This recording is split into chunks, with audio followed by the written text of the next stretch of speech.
Now, it doesn't tell me if I'm live. Oh, not live, definitely. There we go. Hey.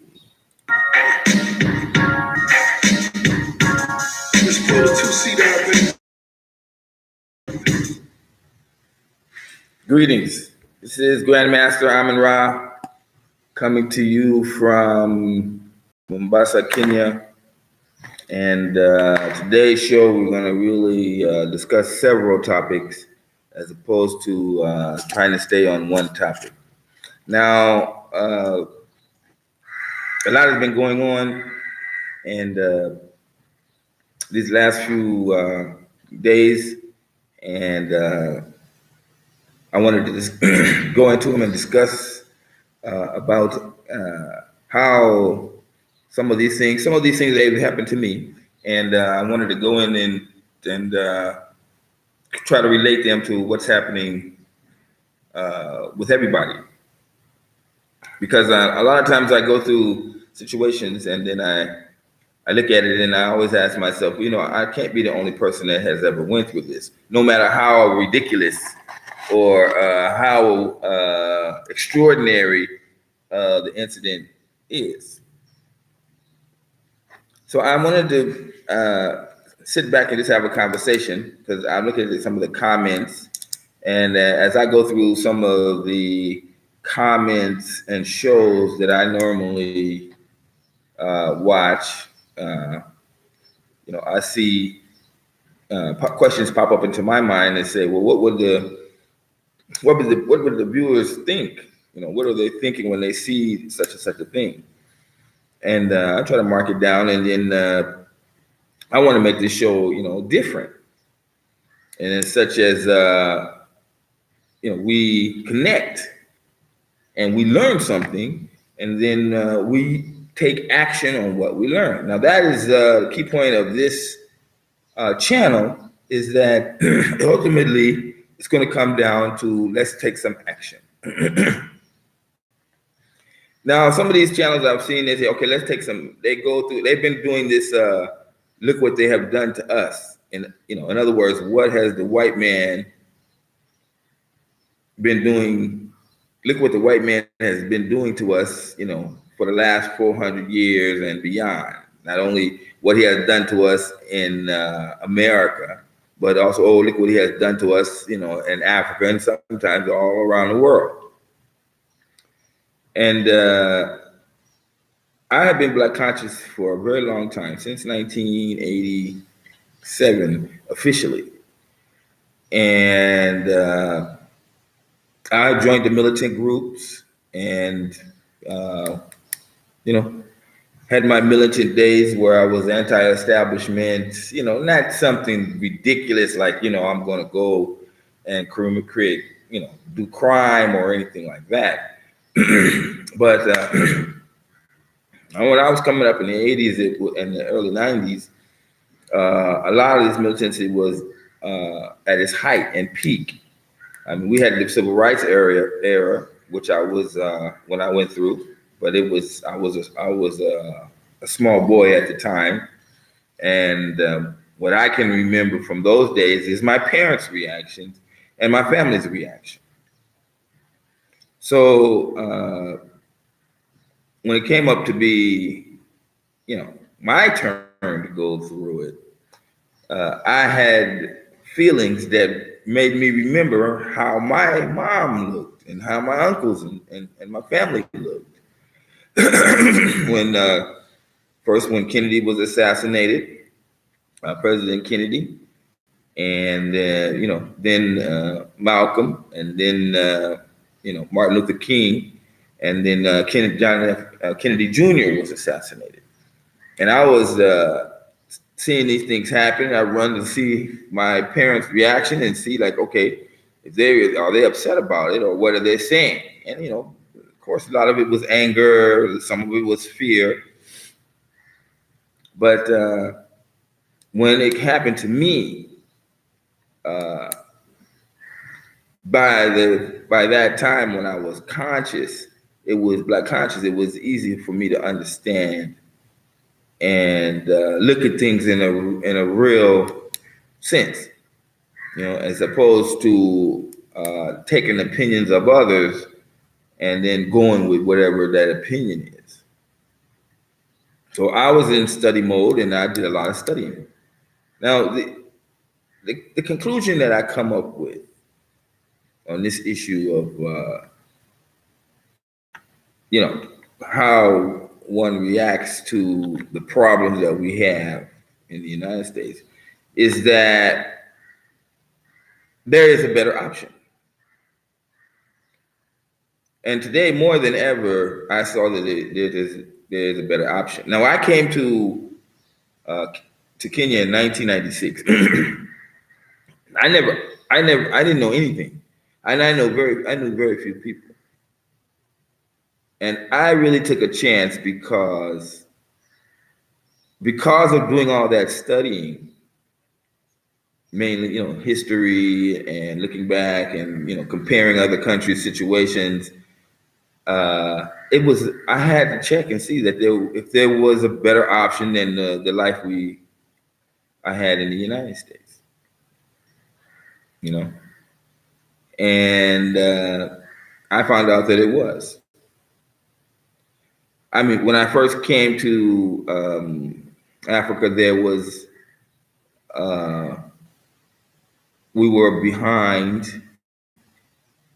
It was behind in the standards of the U.S. at that time, in the mid '90s, and there was things like there was transportation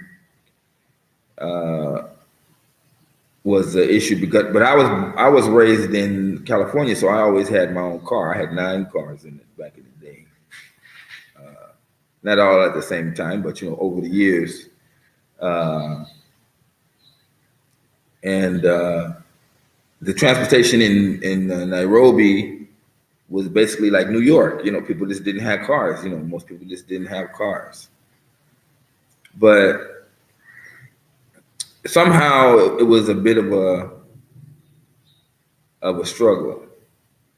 Now, I didn't have credit at that time, and I just recently started dealing in credit, so everything I made, it was like hand to mouth. And that was part of the struggle when I was coming up. I wanted to do the business that I liked. When I was in the United States, I worked for corporate America, and in corporate America, I made very good money. And then in 1992, because I kept being the smartest man in the room, they kept targeting me, and I don't mean to be, I don't know if it's called facetious, or I'm not trying to brag or say I was all of that intelligent. It was just that I was a good person when it came to studying and learning. I was like, I was like Mike Ross on Suits. I just could consume information, and then I would remember it.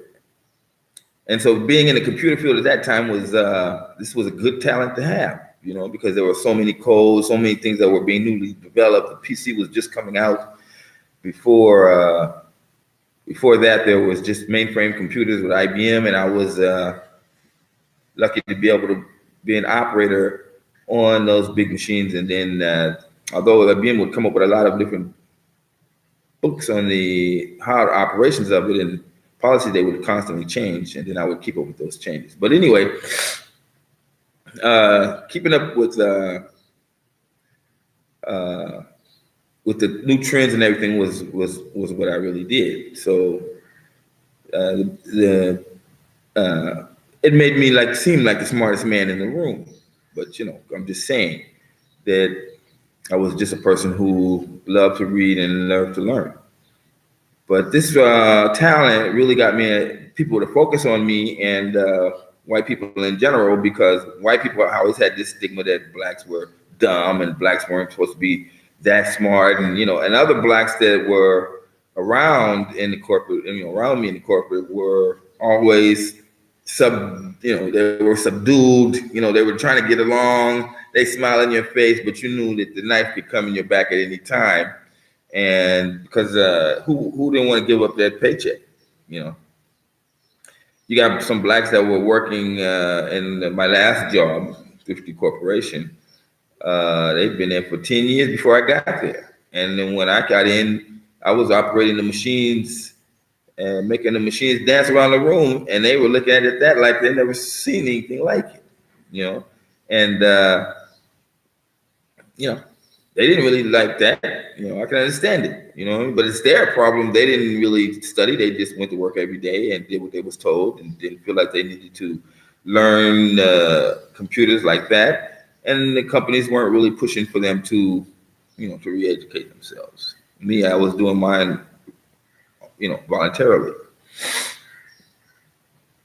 So all of this pressure that came on me from out of the corporate world forced me to quit in 1992. And I mean, I just walked off the job because I had had enough. Every day it was something, and it was terrible. This contributed to me starting my, moving into doing what I wanted to do, because I had been watching self-help groups that time, Anthony Robbins, do what you love to do. And if you can make a living at what you love to do, then that's the best thing. And so I went out, decided to go out and do what I love to do, which was martial arts. And that's why I went out and started, living a life teaching martial arts. And because I was so comfortable with that type of salary in corporate America, I attempted to try to see the best way I could increase my money teaching martial arts. Now, of course, I was teaching adults exclusively. But when I quit corporate America, then I went into teaching kids, and I quickly realized that is where all the big money was. So I went out to a school, I don't know if it was Irvine, something brothers. I can't think of them now, but they had a big school in Irvine, and I went down and learned everything. They were very gracious. They explained to me how they were running their business, and the location was right next to a giant supermarket, so they were always getting new clientele into their schools. And I saw, well, okay, this is amazing. I didn't think that martial arts, could be so lucrative. And I set out to make my school in South Central Los Angeles be like, one of the best there was. That was our goal, and we were able to accomplish that goal. But the same thing, blacks that were in martial arts still saw me as, how could he be doing that, And I quickly found out that these blacks that were in corporate America that didn't like me, damn, they got cousins, brothers, or somebody that was also in martial arts. They still didn't like the fact that I was successful. And they didn't care to see the hard work I was doing. And I could look at them and see they weren't doing the work. They were just living their life. You see. And in the end, if we were racing, I surpassed them by far. And then they didn't like that. So the point where a group of them came to my school one day in the middle of the day they lied and said they wanted to do sparring with me. And when I went to sparring with them, they tried to kill me. They almost broke my back, literally, and left me there in the school, unable to walk. I was crawling around. And, they took it to that point. There was another time when my car was broken into. I came outside and I seen my car, vandalized. And it was like, they didn't take anything. It's just that they just attacked my car. And I was like, I wasn't going to let that deter me from, make me stop being an instructor and a club owner, a school owner. But this is what I'm saying. You have Negroes that are out there. And this thing of Negroes is, Negro is a person who decides that America is where they're going to stay. I'm not trying to make it seem like a derogatory term. But you have those type of people that are out there, blacks, that are really messed up and got a wrong connotation in their mind. When you break all their habits down, what they're saying is basically, we want you to stay, you know, and just be below me, or at the very least at par with me. Don't rock the boat. Don't be over extreme. Now you see the same thing happening in schools, where a black kid is coming up and his teacher's asking questions and he's always raising the hand. He's getting all the answers right, and the teacher's saying, "Yeah, very good, Johnny." Then you go out into the playfield during recess and lunchtime, and guys is targeting you, hitting you, and bullying you, and you don't understand why. You see, so and then you go back in the classroom and you really come to realize that every time you talk to the teacher and be friendly with the answers, the other boys don't want to do anything to do with you. You seem to be out of place, so you bow down to peer pressure. And by bowing down to peer pressure, your grades start to drop. There's been so many studies on this. We've seen it. And who are these kids that turn into goddamn adults that really police successful blacks? In the case of Nipsey Hussle, who are these guys that can just see you got the status, and at the end of the day, whatever the case is, it's because of your status that they attack you. So, okay, I'm talking about my situation, and it is not as extreme as what's happening to poor Nipsey. But we've seen it too many times. Malcolm X. Well, the guy comes up and he's established and he's filling the Audubon ballroom full of people to capacity, and they didn't like that. He was popular. They tried to diminish him and see like he was not popular, but they knew he was more popular on the international stage than even even the main minister. So, who are these guys? And how far are they willing to go to keep us from leaving the country? I mean, surely you're going to tell somebody that, okay, I'm thinking about going to Africa. And automatically, if you tell the wrong person, they're going to come up with a lot of different, seemingly correct reasons why you should not go to Africa. Every country, every country got its problems. You're gonna go to Africa and you're gonna see a whole new set of problems than you see in the U.S. The Chinese is gonna take over Africa. They're already doing so. The white man is everywhere. So you think you're gonna leave the white man in America, you're gonna go to Africa and you're gonna be there too. And I've listened to all of them. And for somebody who is actually living in Africa, actually day to day working, got a family, make friends, go out drinking, go hang out, all the 9 yards of what goes on in Africa. 99% of those reasons are ridiculous. The white man is not in control of modern Africa. Simple. In fact, if you look at the United States, their investment in Africa has constantly been dwindling since the Chinese came in 2000. America is not powerful enough to have some sort of economic presence in Africa, whether to take from Africa or even to give to Africa. They don't have. They renege on 80% of the promises that they make to the African continent. That includes investment money for projects, which they stall. The Dam is one of the last ones, really, one of the main ones that just stopped funding it. And they stopped funding it because they were never serious. America was never serious in the first place.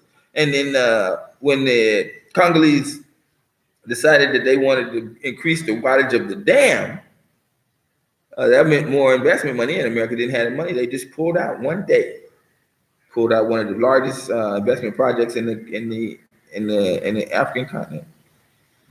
And when the Chinese came in and said, "We'll take it over, we'll fix it, we'll do it," they blocked it in court. They tried to block this in court, and this is why the Inga Dam is still having trouble today. And it's a damn shame because people can't really go into the crux of it and see how even the election, even Kabila being taken out as president was not all, but great deal of it had to do with his stance on making sure that the Inga Dam project would succeed. Now, people that don't know about the Inga Dam it's the largest. It would be the largest dam in the world, and it would produce enough electricity to light up 1/3 of the African continent. And countries like South Africa and Botswana were already interested in getting some of that electricity when it was produced. So we as Africans, even those that are in America, we have to come to realize basically that there are forces and people out there that are going to try to change our thinking. And our thinking needs to be more rational.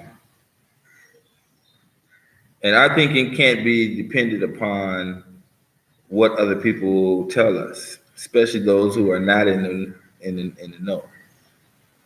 So, like I said before, this 99% of the reasons why they say don't go to Africa or Africa's not good or you should stay in America make no sense.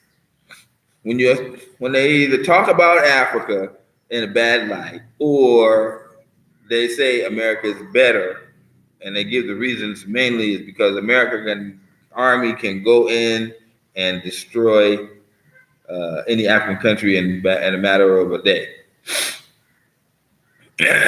Well, eyes on America, obviously, by China and Russia and Europe, would not allow them to build up enough military presence to that could. What happened to my screen? It just went out. Hello? Okay, hold on. Let me see. What the hell is this?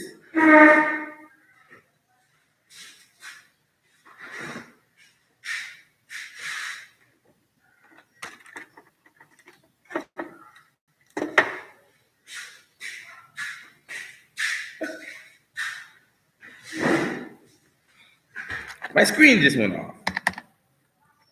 It just went dead, blank. Oh, that's back. Okay, so you can't develop, you can't get up enough troops and put them out on the tarmac and say, okay, let's build up. Everybody would see that happening. So there would be an early warning system that America would be trying to mass troops to go attack another country. They couldn't do it in surprise, and they damn sure couldn't figure out how to do it if they were going to propagandize the country, say that weapons of mass destruction are being held in Botswana, and we have to go in there and, no. You can do a little small force, sneak in a few, maybe 100 soldiers, but any more than that, all the other superpowers would be alerted, and they would take a chance. Now, because 75% of Africa's business is being done with China, China is not going to stand back and let Africa be attacked and let America just come in and start wiping out all their investments. Imagine America come in and bomb the new Static Railway. Oh, that's going to be, you've got some problems. You know what I'm saying? And they're not going to stand for that. So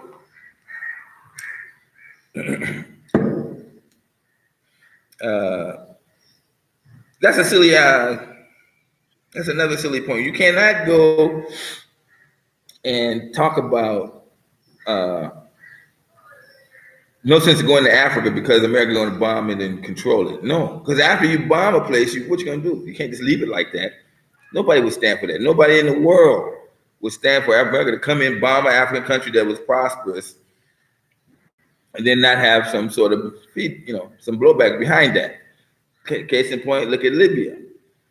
The Libya situation really changed. Is really the catalyst that started off all this anti-America doing business. Now, no, once that happened, if you look at the history, slowly but surely, African countries started doing business with China and started moving away from doing business with the United States, and they're going to feel that effects for a very long time. Evelyn, how are you? China is the sneaky snake. There is Evelyn. China has been doing business. Africa, the African-China Business Agreement has been there since 2000. That was 19 years ago. Now think, what are they waiting for? If they wanted to get Africa, they would get it before they invested their money into the infrastructure. They'd have Africa sign an agreement, take out the loans, and then they would stop all these projects. To date, all China projects in Africa are being completed and on schedule and ahead of schedule. So who would benefit by saying China is a slippery snake? It was somebody that's in the United States would try to tell you that. And this is what I'm saying, that the way you look at America, their main weapon is not nuclear bombs. Their main weapon is mass media propaganda. And they are the ones who are making you see China like this. I watched Trump on television last night. It was last night. The other day. I mean, I was on YouTube, but he talked in his speech that he kept talking, saying the same thing over and over. America is great. The economy is great. We're in great. I was looking at the numbers and they were just booming. You see? Yet the Fed cut the interest rates twice. What kind of that never happens in history? When banks run out of money, they got short-term loans they can take amongst themselves. And when the banks ran out of money this last 4 days ago, they went to borrow the money from the, like overnight to pay payroll, went to borrow money from that fund, and the interest rate was double because even the fund didn't have money. What's up with this screen of mine? So, yeah, you can't look at China and say they're a slippery snake, and you can't look at the United States and believe what they're telling you, that the economy is growing. What's wrong with my screen? Growing and is expanding. I wish I knew what was happening. So this is maybe it's this. Not there. This is what I'm trying to explain to you. We can't believe all the things that we hear on the United States. And that's one of the reasons why we have this channel. And that's why I'm saying, for my family and friends out there, yeah, I know it's my screen that's doing that. It's just coming on and going on, coming on and going on. But anyway, I'm appealing to you guys out there that listen to what we're talking about and see you can do the necessary. Just go ahead and send $5 so that we can prove that this channel is worth something. I'm here to tell you, I'm a living example to tell you that this is a lot of things that you see, like Trump. He was talking, can you imagine? Go back and look at him and that conference he did with the Australian Prime Minister. He must have said America's economy is great like 25 times. At least 25 times.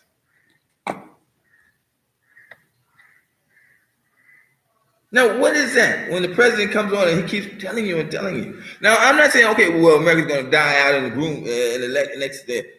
People are coming on TV to see America's going to fall. They've been saying that since I've been watching. Everybody's predicting America going to fall in 2000, America going to fall in 2001, America going to fall in 2002. This is the year America going to fall. I'm not saying America's going to fall. Although we can look at the basis of America, and if you know your history, if you don't know your history, you're bound to repeat it. But if you actually, I always say, blacks should look at the history. The history of America was founded based on what happened in Rome, because America was, the founding fathers of America followed through with what was going on in the Roman Empire. You can see that in the early days, and the whole thing of being in power and then stepping back out of power. This whole thing, they follow what the Romans did as an example. Now, Roman Empire fell, but it didn't fall overnight. It took like 1,000 years, but there was a slow decline that happened. And one of the basis of why America, Roman Empire, one of the indicators that was there to show that Rome was falling was a very big increase in the military. And this goes on to other superpowers as well. They built up their military greatly, and then the over expenditure of the military is what caused financial ruin. Now, President Trump even said that I build up the military, and now I have put over $1 trillion into the military. Ooh, how? Can you imagine $1 trillion? You know how much money that is going into pockets of soldiers? But the fact of the matter is, the American people don't want war. But who cares, The government is an oligarchy, so it's going to do what it wants to do, regardless of what the people say. And we don't realize that. So anyway, to get on to, not to go off my point, but to point out the fact that they're going to talk a lot of things in the media. And I always say that the black man's greatest enemy is mass media, propaganda, news, entertainment, and sports. It's what keeps us sleeping. And when we do wake up, we look up and they're right there telling you, oh, America's great. America's economy is this and that and this and that.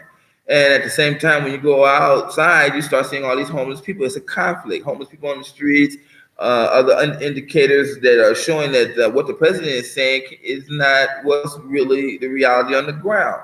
I mean, now everybody today now takes the unemployment figures as a joke. As a joke. I mean, they come up with it, nobody even interested. They used to be really interested in this. Look, the latest unemployment figures come out, and it's a joke. They have found a way to get in there and even trick out the numbers for unemployment. So keeping the reality from the populace is there. Now, I'm not saying that this is going to be a point where, okay, now you see this America is bad, so you should be moving to Africa. No. I'm not saying that at all. I'm saying look at the slow decline and then estimate where it's going to be 10 years from now and 15 years from now, and you can see. Now, the next point I'm trying to make is that in this slow decline, one of the things that's going to happen is that because we're black in America, we're the most hated, we're the most targeted, we've been deemed as drug dealers, gang members, idiots, the whole 9 yards. Even though we fight like hell, and we've been doing so for 400 years, to try to prove to the rest of America that we good people. They don't care about that. They're putting guns in the streets. They're putting drugs in the street. We all know this is true now. Freeway Ricky Ross has come out and all but shown the point, and the investigative journalists have come in and shown the fact that the Contras is the ones that did this and that and gave drugs in America and put it on the street and sold it in the black communities. And America's response to it was nothing until it started spilling over to white people. Now, we all know this. You see, we know that they don't give a shit about us in America. We know if America catch a cold, we're going to catch pneumonia. But I'm telling you, if you look at the slow decline of it, beyond all the drugs and all of the things that go on, and like our communities are gone. There's no more Harlem. There's no more Watts. There's no more, even the Chicago South Side where they killed some people just the other day. All that's going to be removed slowly but surely. Go look and see. They're going to take out chunks of the neighborhood and then re-gentrify it. And they're going to economically push out those blacks living there, and we're going they're gonna take over. Kofi Newton, wow man, that's an honor to have you. Here's another one. All the 3, 4, 5, 6, 7 bedroom apartments in the cities are all filled with individuals who can't have children in those apartments. The decline. Oh man, thanks for reminding me about that. Thank you for reminding me about that. I'm not in America on the ground. And being on the ground, that is when you can walk down the street and see an area, a neighborhood that has 2 bedroom houses and apartments, and then you find it's only people that don't have children. Especially if it's white people. They just living there. Like I remember this lady. We had one white lady on our block, Jack's grandmother. I didn't even know her name. I just knew her as Jack's grandmother, and she used to come out and give us candy. She was one of the last white people in our neighborhood. She lived in a 3 bedroom house by herself. And where was the blacks? Where are we gonna go when we gentrify out of the country? Now I talked to one of my friends, and I have so much to talk about today on that issue. Please remind me. And he was telling me that he's lived in Compton. He's been living in Compton for, I don't know, 40 years now in the same house. Mom had a house and she died, and etc. And he's telling me he has witnessed himself black flight out of the city, like 35%. Now I'd suggested it'd probably be more, and he's still hanging in there. And he has witnessed all this, and we the slow decline that's going on. We're Compton used to be black all the way. I never had an issue of. I never knew where it would be just like a bunch of Mexicans and mixed people running around and running through Compton. No, that's the home of Dr. Dre and Snoop, and my father lived in Compton, and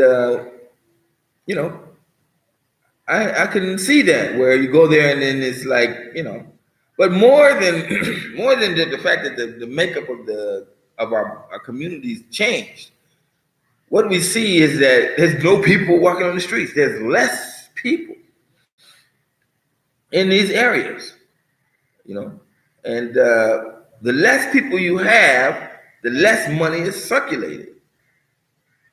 So you're watching and looking at a neighborhood. Okay, now you see like Mexicans going here and there, rushing out, going back and forth to work, but there's no like people walking around, saying, taking a walk or going to the store. You don't see that. It's just like these neighborhoods are just like there, and then like kind of like facades, where you just walk past them and you see them, but there's who's living there, China is good in business, and I can see the work they've done in Africa, and it looks good. I just pray that the snake doesn't bite. There's no snake in China.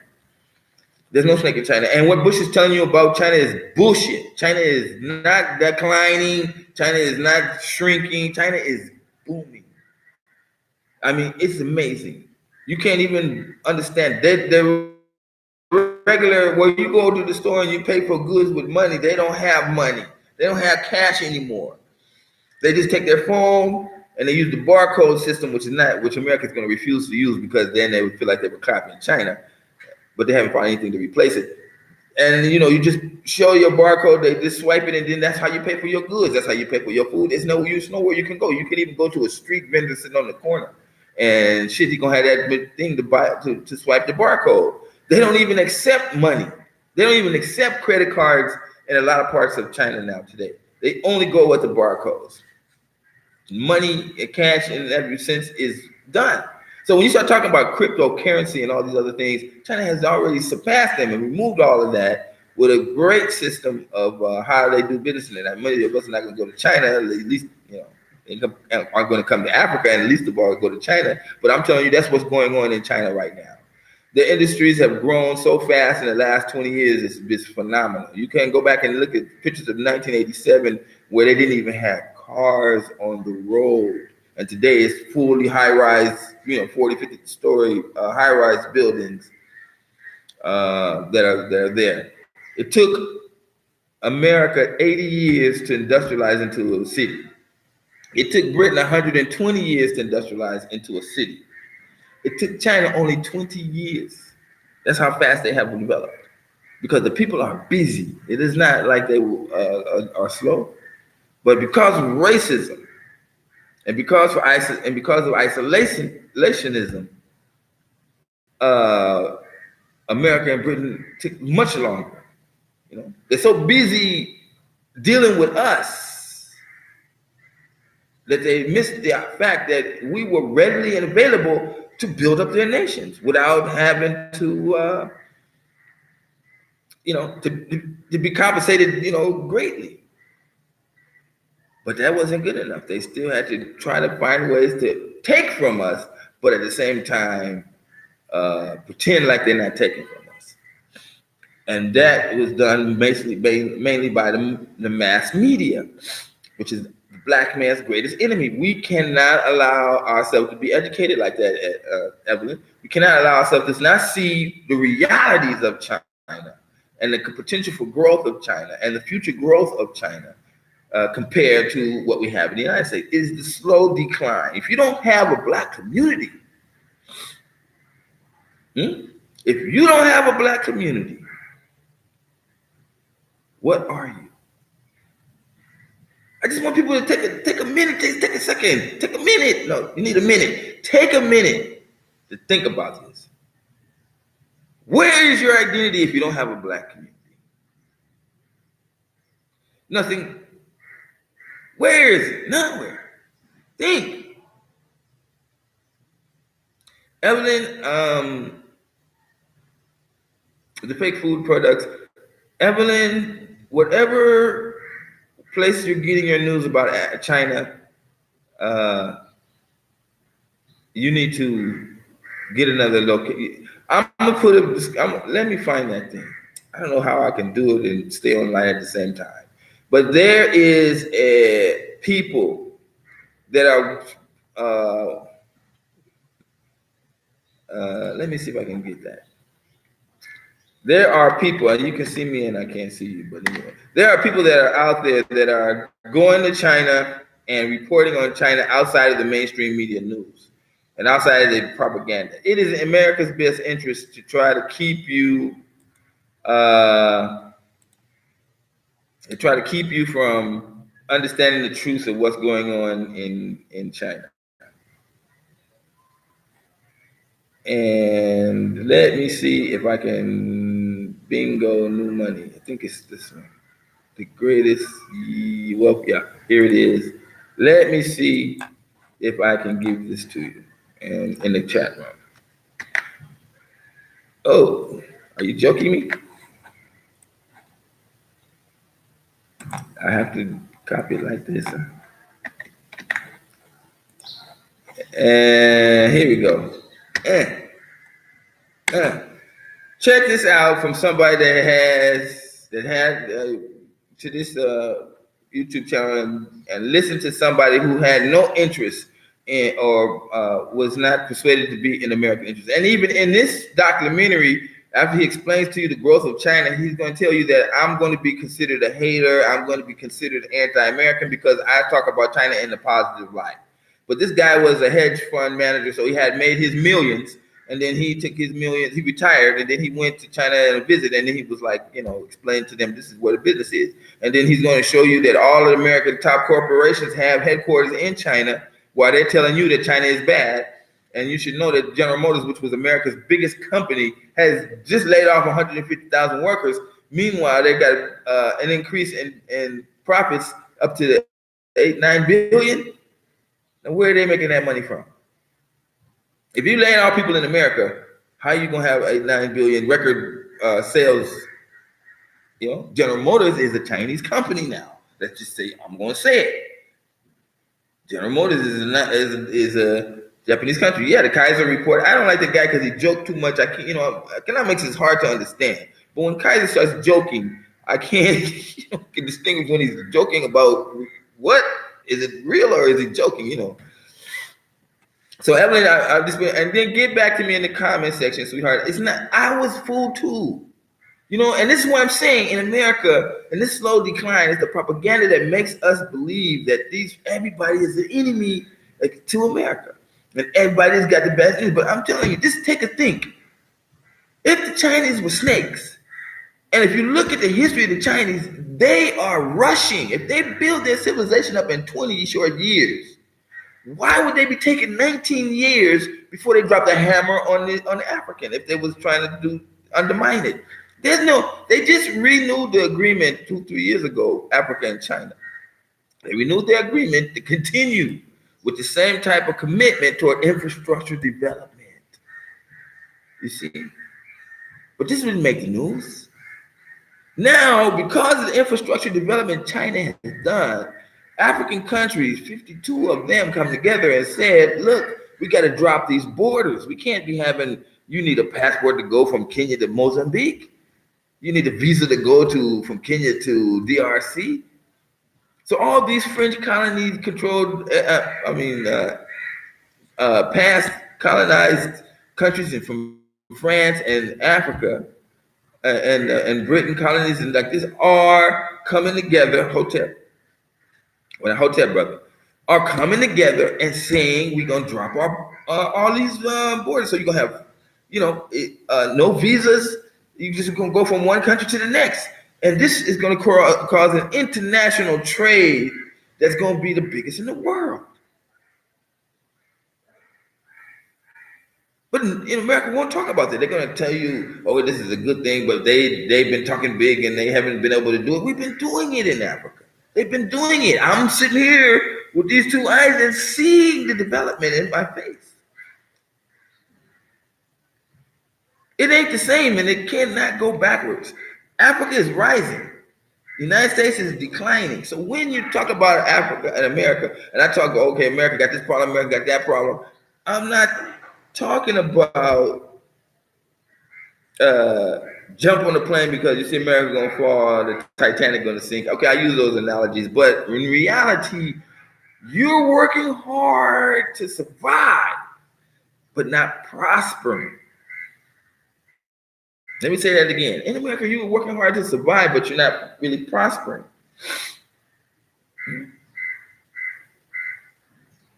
And a lot of our people are in the mode of, I gotta get, as long as I'm happy, I'm okay.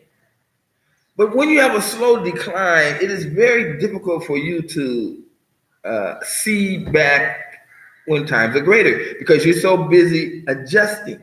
There's a word that was used for that. You're compromised. I mean, you're conditioning yourself to handle the decline. You see. So you're so busy surviving and adjusting to all the slow decline. Okay, they're gonna make me move away from my home because the rent's too high where I used to live. And then so you adjust to that. And then you get a new place and you say, okay, I'm gonna have to go to the store, I'm gonna have to make new friends. And this is like like this. The free trade agreement's gonna happen, sweetheart. It's gonna happen. It's happening now. From July, now they're now put it in operation mode. And Africans are taking a leaf from the Chinese, and they're like, we're not gonna wait, we're not gonna stall, we're not gonna take our time. And that's why this thing is gonna be moving even faster. African leaders look at China and see the growth in China in 20 years, and they imagine what is possible. In Africa, twice as much. And the Chinese are like, they see that we can do it. And if they just put in a few railways, put in a new few roads, we can transfer our goods cheaply and across large areas of the continent. And, the future is just too bright, So, I know that made me jump off my point. But anyway, I love comments in the comment section. That's why one of the things about this site is that we can get into the crux of what people do. And I urge you people to type in some messages, And then I also urge you to come on, support this channel.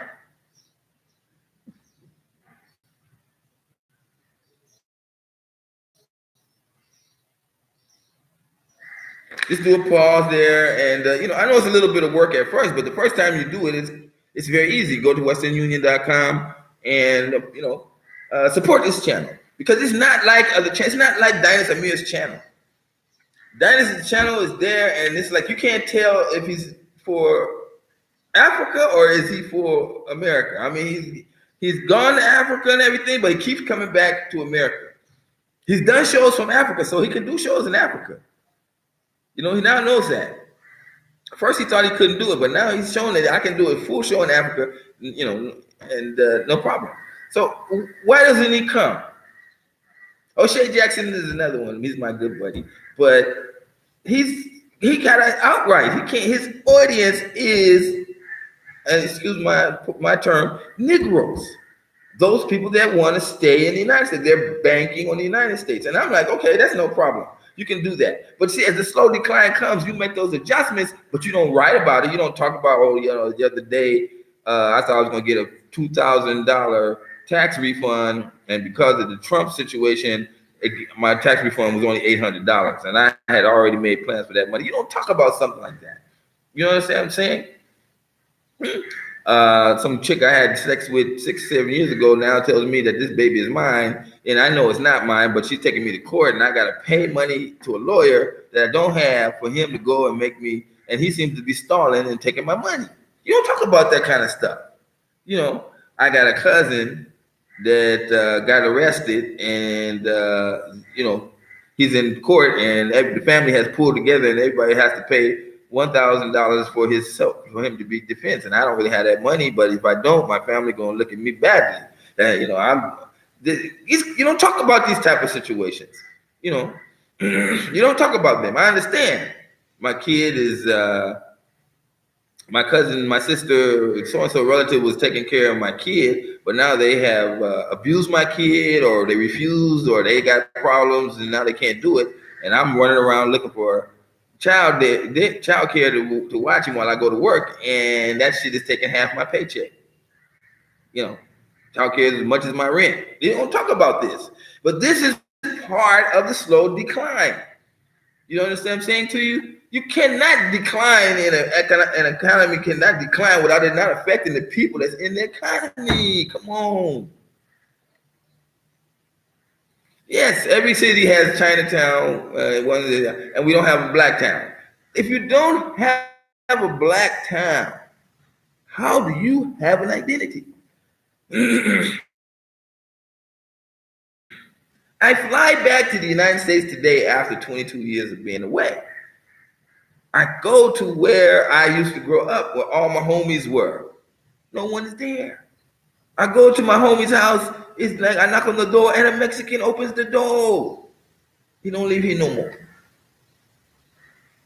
I walk down the road and the street and look at all the neighborhood, and it's like, where when I was coming up, everybody was playing in the outside in the streets and everything. No, nothing like that. You knock on the door and nobody even answers the door, and people is home. I already know what it would be like to go back and see my old neighborhood. It's gone. A lot of my friends that were dealing with drugs, can you understand what I'm telling you? A lot of my friends that were dealing with drugs and gangs, and they didn't really have a good education in high school, even though they got their diploma, they couldn't read or write, so they had to end up doing jobs where they had to do manual work. And they did this manual work for like 10, 15 years. And but after that, the bodies just shut down. The body just got too old to do the work, and they was given some small money, they retire, and then they died. Because I'm 61, and almost more than 50% of my homies is dead, just dead. Died of heart attack, died of sickness, died of drug overdose. So what am I going to come back to? And so this is part of the slow decline. If it was something that was really great, then, if we had a chance, then I would say. But you living in this situation here, lo and behold, they're telling you another one is looming. Everybody's telling you that except President Trump, who gets on TV and says that America's booming, America's great, and the best economy in the world. And, we just see that as a campaign slogan. So I don't know. You can't get this information, and we want to have something that's different. We want to have a channel where we devoid of all the propaganda lies. Look what Evelyn is saying about the Chinese. I think when you guys watch this YouTube video, I'm pointing at the screen. Sorry. When you see this YouTube video, you find out that there's somebody else lying to us, and we already know that the Western mass media is our worst enemy. So it's no way, if they tell you that China is bad, then you should automatically know, just on the history of the media in America, that it means it's good. Yeah, no one stops the rise of Chinatowns in America, but let us have a Black Wall Street and see what happened to it. That's just following into your history. And I'd be damned if I'm gonna listen to brothers come tell me them Negroes must have did something wrong. That guy went in the elevator, he must have fucked that chick in the elevator, and then she just was like, gonna turn him in anyway because somebody saw them. Oh, you're gonna burn down a whole town, and then at the end of the day, you know what they're gonna tell you? Only 2 blacks died during the whole thing. They got 2 graves in Tulsa saying that these are the 2 people that died in the Greenwich destruction of that area. Then they're gonna tell you that blacks owned oil wells outright in the land, found oil on their property, and then they were selling that oil to foreign countries. They're gonna tell you that, and they're gonna tell you that whites were too stupid to do so. So you're living in the white side of town, and you drilling for oil, and you can't find none, and you see these black ones got gushers because they got the best land, and you see them start to develop a town based on the oil revenue that they were getting back those days. You just took it from them. Nobody was convicted of what happened in the riots, and they tried to rewrite the history. Your media, the one that you're talking about Chinese snakes, is the same media that it said nobody, the Tulsa Oklahoma riots, only 2 people were killed, and they tried to cover it up and make sure it didn't happen, pretend like it didn't ever happen. How much are they going to talk about revisiting in history about the bloody riots of 2019? I mean 1919, all through America. And I think it's something like 10 to 15 different states in the United States. Blacks were just being systematically kicked out of their homes and chased off their land. And 100 years before that, blacks were removed from government. That is another quiet history that they didn't want to talk about. When there was a time when blacks were in the Senate and blacks were in the House of Representatives, blacks was almost president. But the whites just got up and slowly wiped us out and took us out of office. I mean, they just literally beat us and chased us out of government. And it's still like that to this day. So how can you go up like you're not even in government? You understand what I'm telling you? So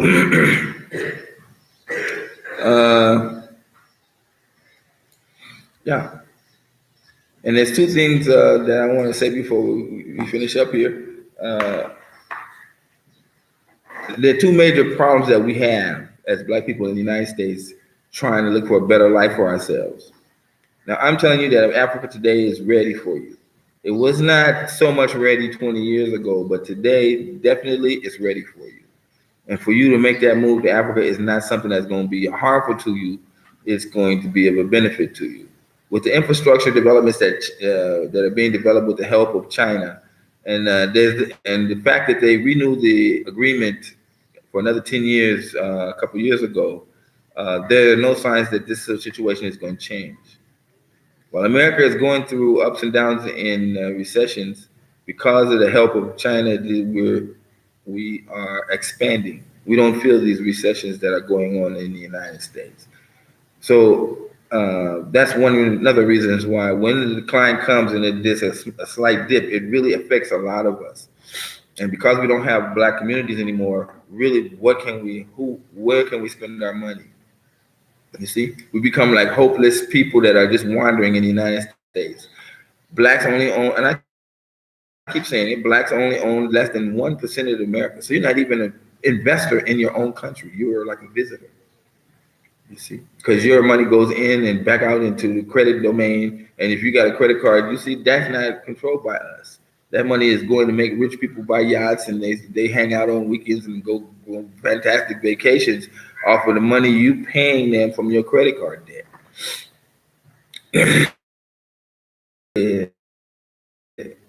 That's got to, at the end of the day, it's the individuals that make money from that, and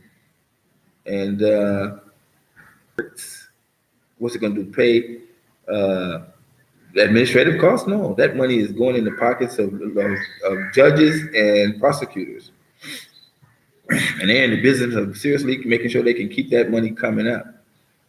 So I don't think that we realize that, and so they're constantly looking for black people or anybody, even poor whites, that are going to be caught up in the system. Now he has a prosecutor and he has a brother, and the brother girlfriend files on him. So the prosecutor is going to do what? Let his brother be prosecuted for child support? No, he's going to say, come to my office, we'll work it out. And then the guy's off. Now, 9 times out of 10, if these prosecutors are white, or even if they're black, you're not going to get your brother off without whites having to sign off on it. But this is the case.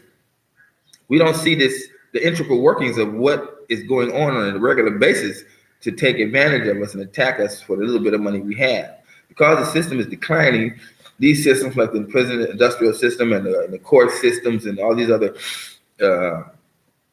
systems that you see them in the advertisements are trying to take as much money from us as it possibly can.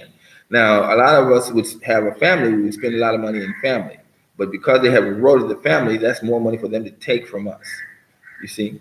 If you break up with your woman, then you got to buy a refrigerator and she got to have a refrigerator. So it's like you get people have to buy 2 refrigerators, people have to buy 2 cars, people have to buy 2 stoves. So these things are helping the manufacturing and the retail areas grow, because every time a family separates, more housing has to be done. That's going to be 2 people paying rent for 2 different places. This is the concept of why they have to benefit from destroying black communities and destroying black families, which in turn destroys black communities. And this is the result of it. Meanwhile, in Africa, everything is smooth. Everything is moving forward. Family is still at the pinnacle part of what makes us, drives us in Africa. And you wouldn't have to have this. Now, I'm unique in a situation where I went here and I was able to do it, and I was, finally able to make myself successful. It wasn't that easy, but I'm here to help people make it easy for them than it was for me when you come to make the decision. But you can be sure that if you don't see the decline, or if you don't really pay attention to what's going on, then at the end of the day, you're going to suffer, and then you're going to watch your children suffer, because the economy is not going to get better in their time. It's going to get worse. And I remember Dr. Barbara Sizemore before she died, brilliant lady, Dr. Barbara Sizemore. Please look her up. Dr. Am I in the thing? What's happening? Dr. Barbara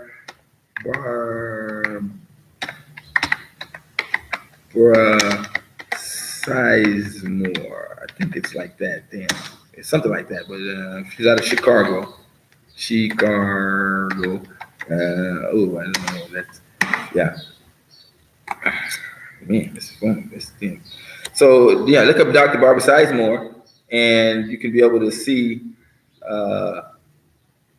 listen to her before she died. She was talking about her sons, who she was a highly educated lady in Chicago, and she was trying to help black people, black children be educated in Chicago, and she was basically unsuccessful, although she really tried hard.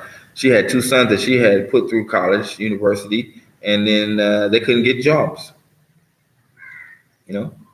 And this is a sad commentary. Our children are going to be poor, and they're going to have more time, a harder time to get involved in the system than we did.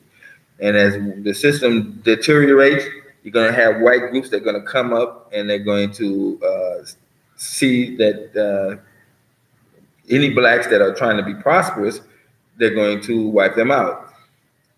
Case in point is, I want to remind you that go back and look at these lynchings that they had in the 20s and the 1800s, and they show you all these, this black lynching. And when you look at the pictures of black people being lynched, what do you see? You see blacks being lynched, but many of them are wearing suits. Many of them are wearing really nice clothes, and they've been ripped off. But you can see, like, some of them are just in suits and ties. It's because they didn't hang the working black. The average working black, he was uneducated. So he knew better than to sit and try to go against the master. What they were doing, they were hanging these brothers that were business owners and that had land, and that the smart blacks that were able to be prosperous, like they did with Malcolm X's father. He was a prosperous guy, and this is what happened in the interim. So look at that and see that there's been a systematic decline of where they're going to go. So if you have children and you want them to be prosperous and everything, when you look at the situation that they're in, and you want them to be great, but if they become great, they're going to be what happened to me. They're going to be targeted, they're going to, if they're going to be brilliant and then try to assert their brilliancy, you're going to find there's going to be pushback, not only from whites, but from blacks. You see? And this greatness that could be bestowed on your child is diminished at the very minimum. Attacked, in the worst way in other cases. You don't have that in modern Africa. A person really can get ahead based on their ability and based on their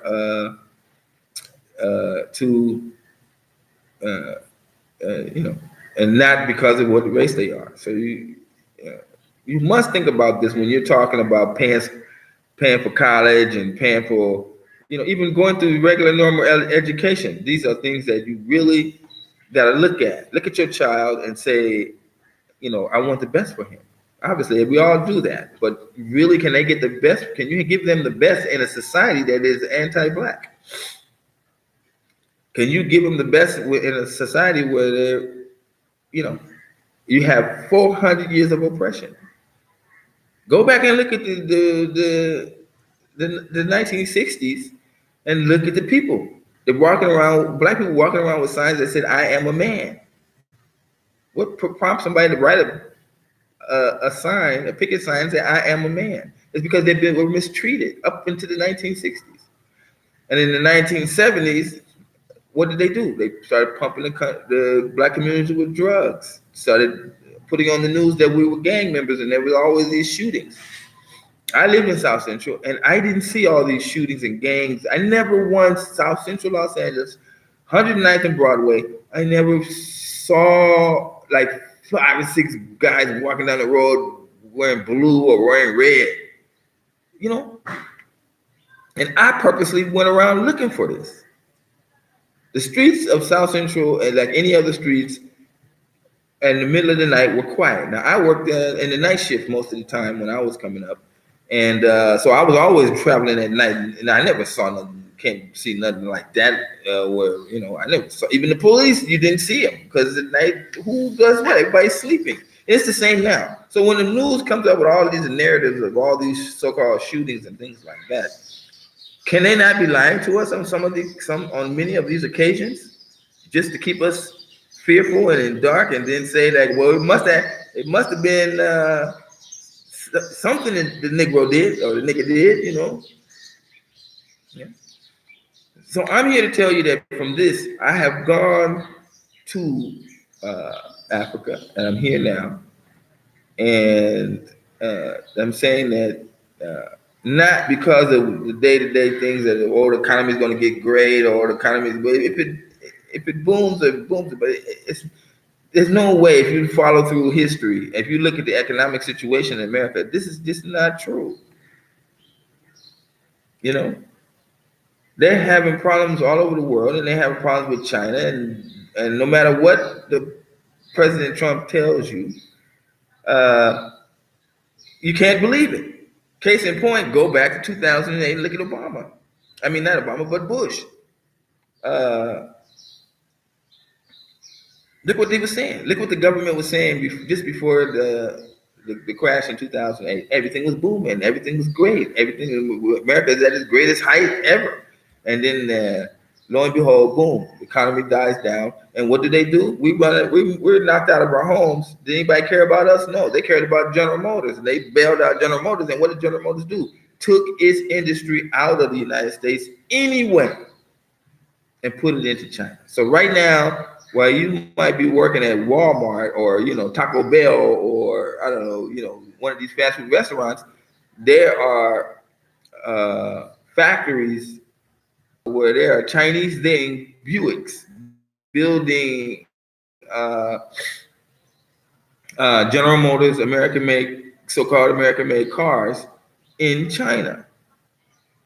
Now, these people didn't care about the average worker in the United States, and this is how Trump got elected. We're gonna make America great again. We're gonna bring the jobs back, but he's not doing that.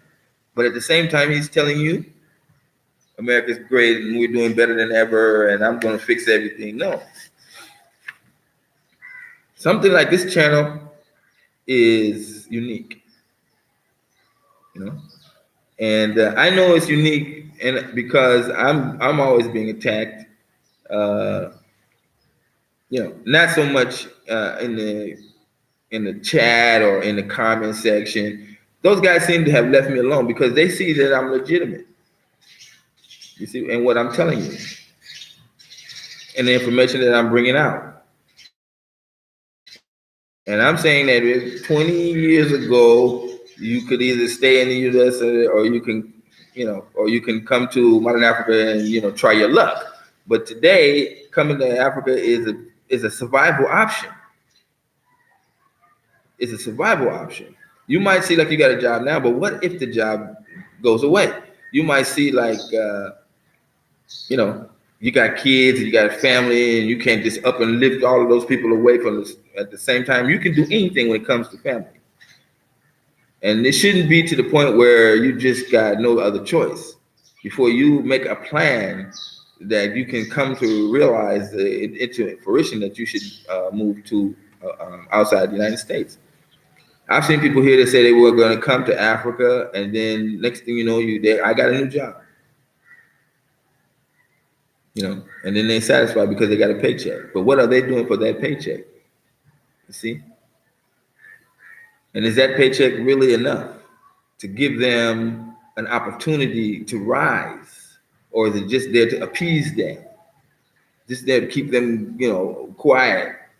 So busy working one job and two jobs that you don't have time to think that the situation, no matter how many times you spend in the rat race, is still going to keep on spinning faster and faster until you fall off the wheel. The history of the United States shows that this is a steady decline, the way Rome was. Rome took 1,000 years to decline completely out of the way, But every generation preceded the generation was worse off than the generation before. Now we're talking about Rome took 1,000 years, but for blacks, every time there's a decline in the economy, we feel it the most because racism is there, and racism is only economic oppression of black people. That means that when a person goes for a job, and it's a really good job, whites behind the counter or whatever are going to make sure that really good job is given to whites before it's given to blacks. They're gonna have a friend, they're gonna have a cousin, they're gonna have somebody, and they're gonna call them on the phone and tell them come on down. And you don't think that's the case, but it's not. Nobody's gonna advertise that. You see? there is an ongoing point that if I was black and I was a manager in a business and I was given full autonomy on who I can hire and who I can fire, I would naturally incline to be towards somebody black. Obviously. So by being a minority in America, it comes with this kind of problem. If I'm a Chinese man and I got a Chinese business, I'd be damned if I gotta have an accountant or some one of the prominent jobs. I'm not gonna go hire no black. I'm gonna hire a Chinese man like myself. Even if I gotta go to mainland China to get the guy and fly him over to America. You understand what I'm telling you? So don't pretend like America is going to be your friend. It's not because this is natural. And the only solution to separate that and to start us on the road of going up is to get our children outside of being a minority.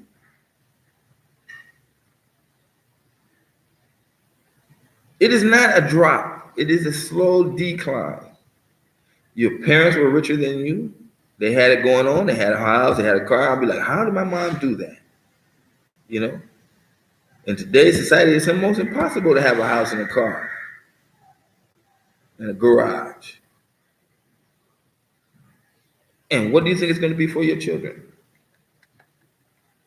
Now, Bernie Sanders is talking about having built these subsidized homes. Are we not going back to where they're going to have like a house, a room and a toilet, and that's where they're going to go? And then the economy is as such that the government is going to make money to pay subsidies to keep these things running? I don't think so. We're just talking about America going into making it America slowly decline even more. Because America just is fighting this thing about economical housing because they don't want everybody to be having a room and a toilet. Because China and Russia would be laughing at them, saying America is not the great land of opportunity because you got these big housing projects. They knocked them all down in the 70s. In the 70s, subsidized housing. Remember Good Times? Yeah, those kind of housing projects. They knocked them all down, and they did that for a good reason. And now they're trying to gentrify things. But where is the money coming from to justify all these new gentrification, beautiful neighborhoods? It's coming because America is printing money in any kind of which way they want. And the reality, if America was to control its debt problem, which is the worst in the world, this would be the case. They would have to have some sort of subsidized housing, especially in the northern areas where the weather is so bad. So I want to make you guys understand, when I talk about coming to Africa, I'm not talking about because America is being tormented like that. I'm saying it because being a minority comes with a lot of different problems, and being somebody that's special in America and trying to get ahead, which comes with a lot of blockage, not only from the white establishment, but because of those black people that are around us who we have learned not to trust. And I want to explain to you that I'm in business, okay? I'm in business here in Kenya. Not a great big business, but it's an okay business. But I come to realize that I can't move ahead if I don't have other people that are helping me and supporting me in big business. And I came to realize the fact that I want to be rich in business, but you can't do it by yourself. You really got to have somebody that got your back, somebody that can boost you, push you when you got your slow periods, and somebody that can give you criticisms when you start to do things that are not contrary to the business's growth. Mm-hmm. And that's what I want to share with us in the channel. But are there really somebody out there that is willing to say $5 or $10 to invest in a channel like this that's going to help us expand in Africa? No. And my last few minutes online here, I want to point that out. The economics in Africa are great, but how do we understand and how do we develop them? And I'm explaining to you these things that you cannot become rich by yourself. You must have individuals. You must get employees. You must have people that's going to work for you. Got your status of getting all the money is going to change, and you're going to work harder to make money. I was listening to the Dynasty show yesterday when they had Patrick Victoro, like Patrick, and he was talking about multiple streams of income. You can't have multiple streams of income and not be busy. You understand what I'm saying to you? If you had a job, you can go to the job at 6 o'clock or whatever time you get off the job. You can relax. But when you have multiple streams of income, those streams will not. They have to be paid. You can't just be happy. Okay, this money's coming in because it's mine. No, you must put something into any business for it to get something out. Let me repeat that. You must put something into the business. You're going to either put your hard work or your expertise or something into that business for it to come back and give you money in return. Now, if you got two of them, then you got to keep feeding both of them. I say feeding because I got to come in and do some work on this particular business because a client is demanding something from that business before he pays. See, there's nothing like you gonna get. This is my job. People are working for me. I'm just sitting back. No, because if you sit back and you got employees, they're gonna sit back and they're not gonna do the work. They're gonna. You got to keep pushing them and you got to keep watching them. This is the case. Yeah, you can't open up a shop and say, "Oh, this is my shop. I can sit back. I got 10 shops." No, you're 10 shops. Who gonna go out and get all them products that got to be used to keep restocking them 10 shops? Who gonna be watching them employees that they don't steal? Who gonna go be the one to talk to the shop that is doing really low in business? You understand what I'm saying to you? You get multiple streams of income, you got to work that many. If you got 5 multiple streams of income, you got 5 times the work on your hands. So that thing about multiple streams of income is got a problem when it comes to having to do business. Now, how can you run 5 streams of income? You can't by yourself. You can't do it and be happy. You got to get somebody that you know, that you can trust, that's going to be a partner to you, basically, and watch your back. It's true with Facebook. It's true with Google. It's true. Look at all of these companies that start by one person. Not even Steve Jobs could do it by himself. He had to have the other guy to come and work together to get past all the obstacles. Now I'm here and I'm trying to get that. I'm trying to get somebody to come first. They say, okay, I can invest. I can, contribute for this to happen, and then get somebody to come down here to Africa and help me. I'm not rich, and we shouldn't be sitting around thinking that and measuring people. But and this is the last part of what I was saying too. This is not measuring people based on how much money they have. You're looking at I'm around on the camera and you're saying, "Oh, that guy is he rich or that guy's poor?" Somebody heard that I was living, in a house I was only paying $30 a month or $60 a month, and I was like, "It's true, but that's the exchange rate." But this is the kind of information that you need to know about in order to do it. You see, on my side, I've never owned a major credit card, but I do have some streams of income. You see, how do I do it? That is the thing I want to show you that you have to go through if you really want to come in Africa and survive.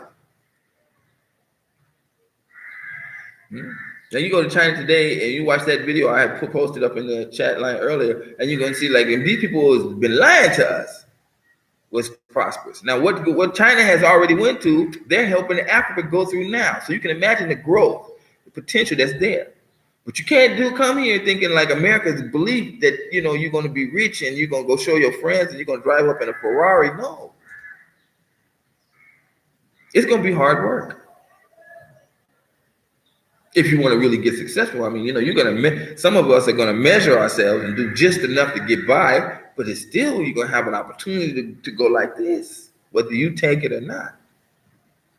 But in America, this is it, buddy. It's like that. The plane is coming down. So the harder you work, the less benefits you're going to get. And when your children get out of high school and you start running around looking for jobs, there's a lot of doors that are shut for them automatically. But if they were in Africa, Every door is open for them. There's nothing is going to be shut. We won't even know we don't want to hire. You know, I used to go on job interviews in the United States, and then I go to the company, and I'm going for the interview because they offered the job, and then I walk up to the company. I can look at the company right in the front of the parking lot coming into the job. They're like, they ain't hiring black people here. And then I get into the interview, and they can look around and see different people working and everything, and I'll be like, shit, I don't even want to work here because there ain't not one black person. You see what I'm saying? And I went on many job interviews when I was working in corporate America at one point. And finally, Max Factor Corporation. I went in for a job interview. I told my friend drove me to the interview, and I was like, man, just keep the car running. I'm just because I was working with a headhunter, and if you don't go to the interviews that they tell you, then she won't get you interviews. So I'm like, okay, I didn't really want to go. It's 5:00 in the afternoon. My car was broken. My friend drove me up there. I told him, man, just keep your car running. I'm gonna go in, check in, and then come right back out because I had been in so many interviews. I was used to being rejected. I went in, I seen this brother. It was a brother. I was like, whoa. He said, well, how can I help you? And I sat down, gave him my pitch because I was good. I had all of these accolades, but I was black. And so the brother looked at me and he interviewed for 10 minutes, saw my record, and like, man, you started in the morning. I'm like, damn. So I was like, let me talk to you about this and this and this. And I was like, wait a minute, let me run outside. I told my friend, park your car. I got the job. Wait. And yeah. But but 9 times out, and that was very rare.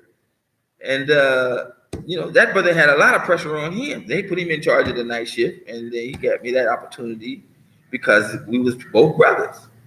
But in corporate America, that happened. Now, no, that black guy would definitely say, I can't hire you because they would see like I'm trying to help my people, and that's what in the office, and then they probably get rid of me. Or if you fuck up, they're gonna put me in with you. So this is the case.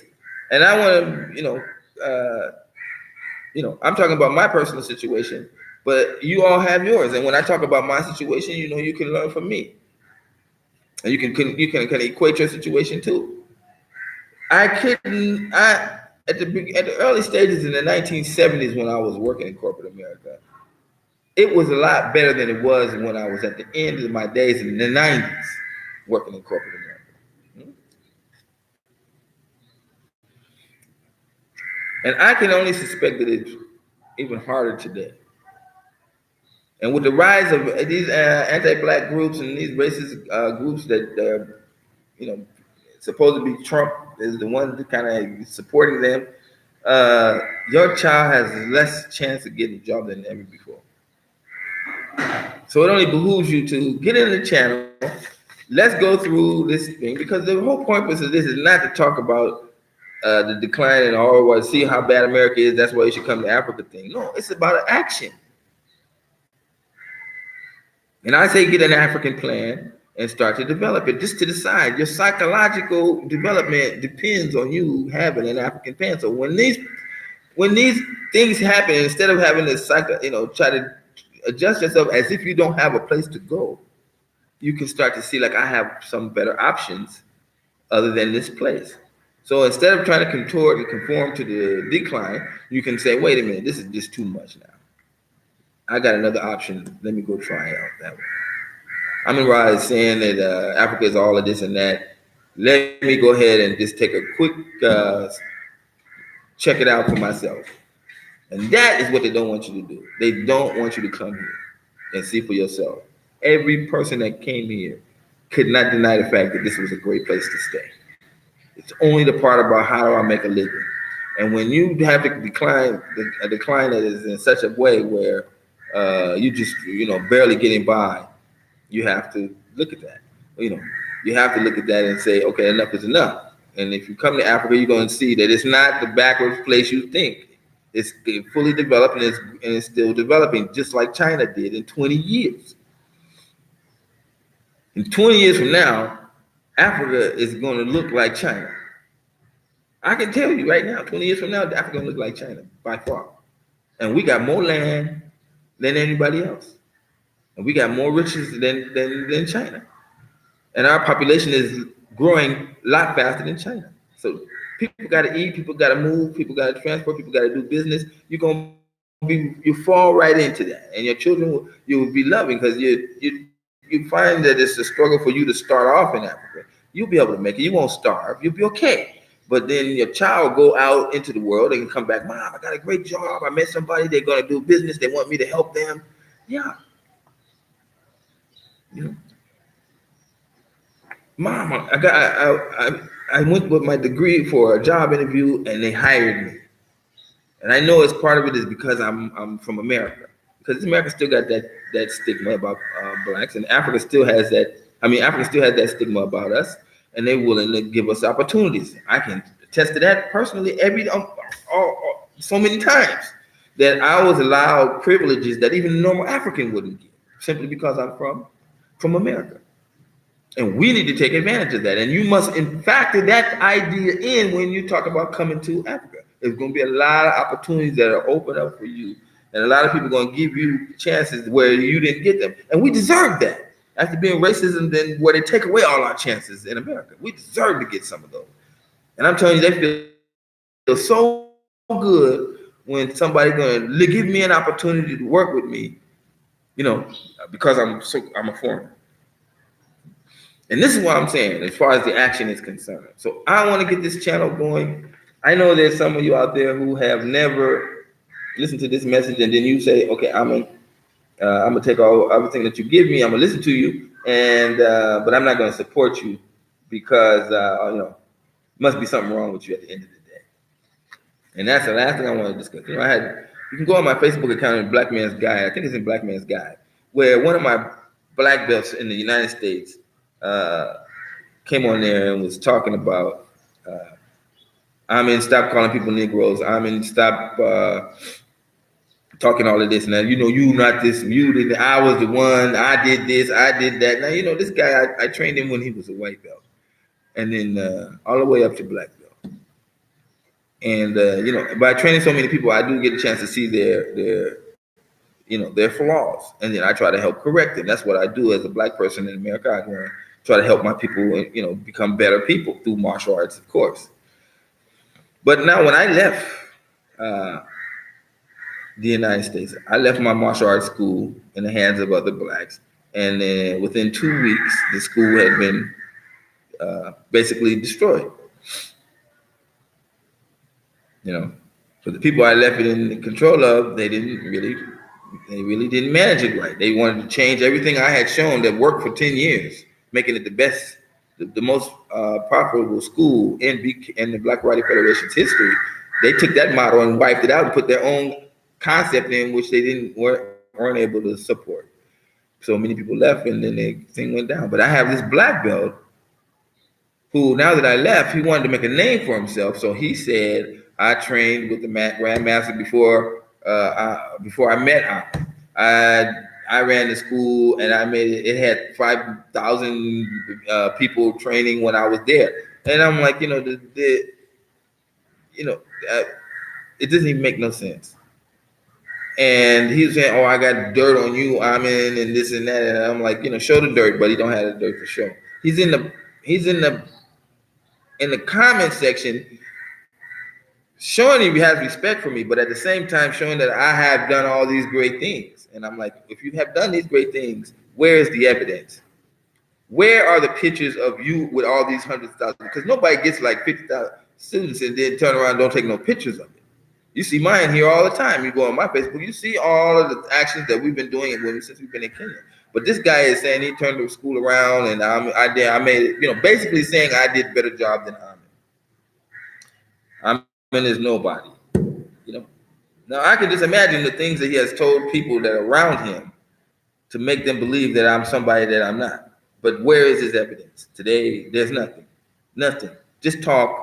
And to bring a brother down to build myself up, telling me that I'm a traitor for leaving the United States and leaving the big fight in the United States. He's like, I'm still here in the belly of the beast. I'm like, why would I want to hang around with a goddamn beast when I got a whole continent of black people that are saying, brother, come home. Brother, we want you back where you belong. Come back to the homeland. Come back to the motherland. Come back. Why would I still fight in America with the belly of the beast as he said. And you can go Black Man's Guide to Moving into Modern Africa on Facebook, that group. Go there, check it out. There's a comment there about the Tulsa, Oklahoma situation. And he jumps in there. And then, and this is the last thing before I get off the show, is the reason why I know Africa is the best place for us is that there was a brother that I had as a partner that helped me build the 109 school. Remember, I told you that you can't make it successful business if you don't have somebody, a partner there to help you. So I had that partner, and that partner was wonderful. He was always on time. He was got my back, and we together rose that school to be very prominent. It was this is much him than me. Although I was the one in control of making decisions, he was the one that supported me and kept me abreast of all the things that I needed to know to keep it going. I could not have done it without him, and I wouldn't have done it without him, because you need to have that kind of encouragement to back you up. And that guy was really good. So when he left a year before I left to Africa, and when he left the 109 school, he just went. No call, no come by, no check, no visits, nothing. So I ended up going to Africa. So we had not seen each other in 23 years. I had not seen or heard or talked to him in 23 years. I look on Facebook when I was here, just look for him, nothing. And then all of a sudden, just through last week, I get a call.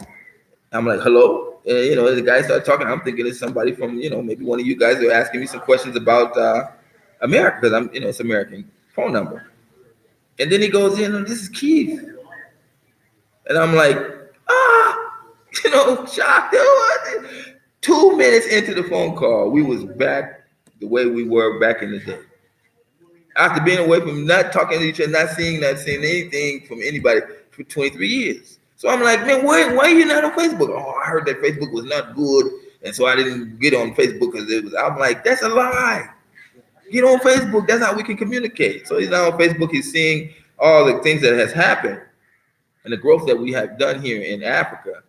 And what's the next thing? Because he's been living, where he's been living in Los Angeles for all these years. He's seen the flight of all the people that the Black power has left. Black voting has been diminished because blacks are moving separating outside of the Black community. We've been pushed out, basically. So what do we do? What is he going to do? If he doesn't take the opportunity to come to Africa, then really, what can we really discuss? Because we were able to bring that school to one of the greatest in Africa, and I'm telling you, they tried to write that accomplishment out of the history books in Black Karate Federation. I mean, the author of the book on Black Karate Federation, Kempo, called me in Africa and said, they don't want to even discuss you. Why is that? And because he was on Facebook and knew me, he was able to see, I see all these accomplishments you've done, and they're refusing me to put you in the book. I'm going to put you in anyway. As the publisher of the book, he put me in anyway against the recommendations of the people that was in the book. Because they were trying to write me out of history. And we had the greatest school in the Black Karate Federation. But then you face them and they tell you, we don't have a problem with you. We always talk about how great you are. But after 21 years of being in Africa, you don't get one goddamn call from them. One matter of support, one matter of say, how do you do this? Or, what do you say?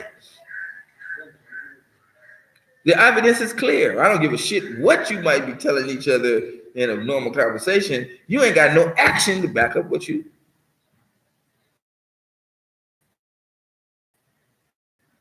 What you say.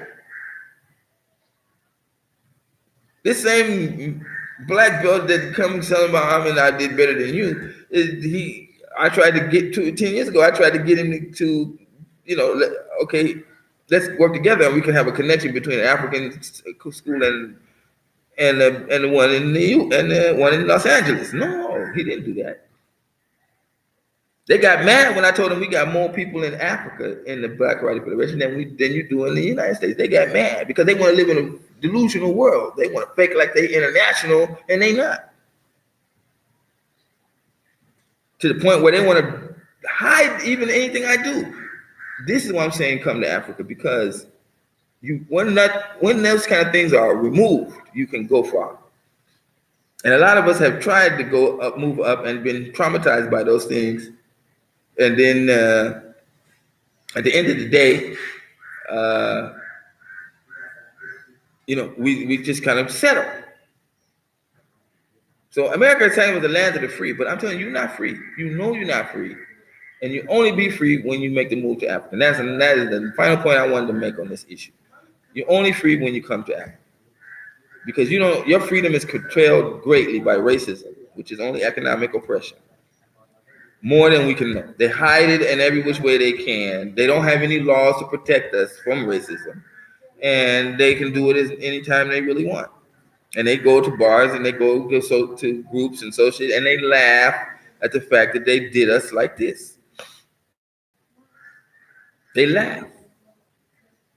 Whites have parties and they get together and they talk. What is their main topic of conversation? What is one of their main topics of conversation?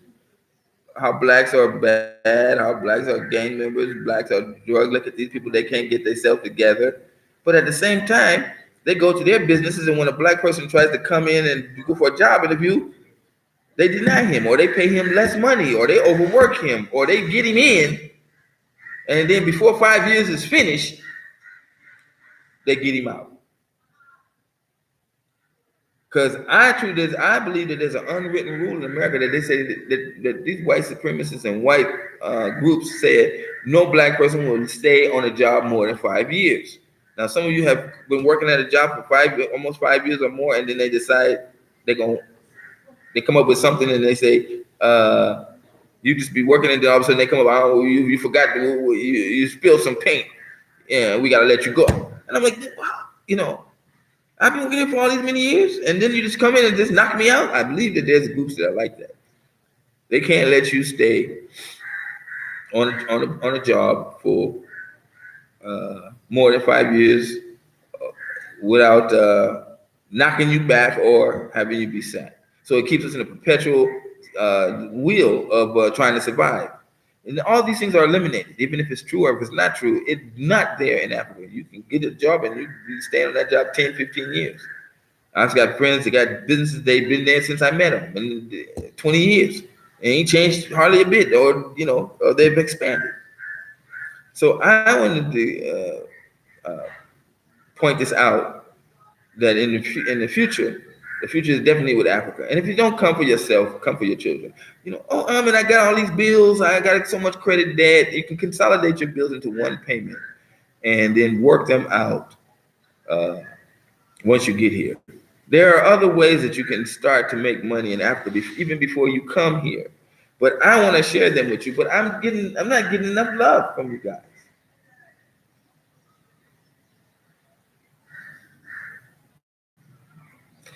I got Richard, I got Doreen, I got Kevin. You guys have jumped in and sent some few coins in, and we really appreciate that. And I use that money to go in and do more investigation into this show. But I say we got to do better than that. Those people that have been watching me and listening to me, and you hear what I'm saying, I want to go into action mode. And I'm ready to go into action mode if you are. And the action, I'm doing it. I'm here and I'm explaining to you. I'm here putting myself available. You can write to me on the chat line, and I'll explain to you, give you these information that you need to use to find out the truth. And not only that, more than anything else, I'm not coming from America. I'm not confusing you by being in America telling you to come to Africa. I'm not confusing you by talking about Africa, and I've never been to Africa. See, I'm here. My whole life has been reality and doing it straight. You can go and check it out. But all I'm saying is that, let's do the necessary. There's no super chat in Africa. I mean, there's no, African super chat. There's no super chat, there's no Patreon, and they're not going to give us this opportunity when we're here because of this exchange rate. So that's why I'm saying I'm looking for you people out there to support the channel. I'm very happy to, and that's what brings me the energy to continue to put out these shows. So we have a few people that have been donating, but we need new people. We can't just be having the same people, each and every time. But at the same time, yeah, let's do this on a regular basis. Let's get it, because the more questions that you ask me, the more information I can give you. Nobody can just come out and be giving you all of the information just like that. But you benefit yourself by saying, hey, I'm gonna put in $10 to the brother in Western Union and ask him some questions. You feel connected to me. And this is what we have to do. There has to be action for action. You understand what I'm saying to you? There are going to be some people that are just here, they're just listening, and that's all fine. But there are some people, the channel is directly for those people that are really on the fence about America and just need that extra boost in order to support them to make the move. Now we got a group that's coming here in 2020. There's several of you that said that 2020 April is when we're gonna make the move. I'm not gonna advertise it here on the channel. These people and start saying, okay, let's get a large group of people. You bring in your money to make me rich while you guys come to Africa and then I show you. No, it should not be like that. If what I'm saying is to you is true, then obviously when you come here, you're gonna see it for yourself. And then I can interview you and say, what do you think about the place? And you tell me, yeah, it's good. But that's not gonna make us move. What makes most Black people move is that when they take the time to do action, to check out the history and to look at their situation and see the reality of what's gonna happen 5 years from now, 10 years from now, hell, even 1 year from now. Because everybody knows how elections go. And after the election, that's when the bombshell hits. Boom. The economy tanks, and then they give it to Obama. He brings it up to a certain point, and it's artificial. Then he leaves, tank, they give it to Trump. And Trump is trying to make the best what he can out of it to keep the stock market up. And he can't keep the stock market up if he talks gloom and doom. He has to keep on pumping that the economy is doing well. America is a war-torn society that gets a lot of its money from military problems, so they got to keep teasing that there's going to be war in order to justify getting more money to the military. And this is exactly what happened in Rome as it was declining. The military grew to an expenditure that was unnecessary because there's nobody else to conquer in the world. People started saying, that's a joke. And then you can read the history of how Rome went. And America based itself when it was developed on a Roman society. So you can look at the Emperor Cincinnatus. You can Google Emperor Cincinnatus, and Cincinnati was named after that guy. And George Washington was a great follower. George Washington, the president, was a great follower of what Cincinnatus did. He was a dictator, and then he got out of government and then became a farmer. You see, and then he was not part of the Roman decline after that. You see, because he knew that at the end of the day, that was what was going to be the case. So I'm gonna wait for us to listen to this. Now, people are coming in and watching this show for the first time. You're not watching it live, and I've not had one person that was not watching live come up and do support of the channel. Okay, we have to change our thinking. That's the first thing, and we have an opportunity here to be connected directly to the African continent through support. Not like these other channels in the U.S. that just taking your money. These guys are telling you, "Oh, we got to unite." Oh, we're never going to unite in America. Black people never going to unite. You can't be a minority and then be united. It's almost impossible. I mean, it's literally impossible. Unless they start shooting and killing us every which way, then we can start to unite, but we don't have no power. The only real power we have is to get a passport and visit another place where we can see like if it's better or not. And today I'm telling you, modern Africa is waiting for you. It's better. Everything that you have in the United States, basically you have in modern Africa, and in 10 years from now, it's going to be even more.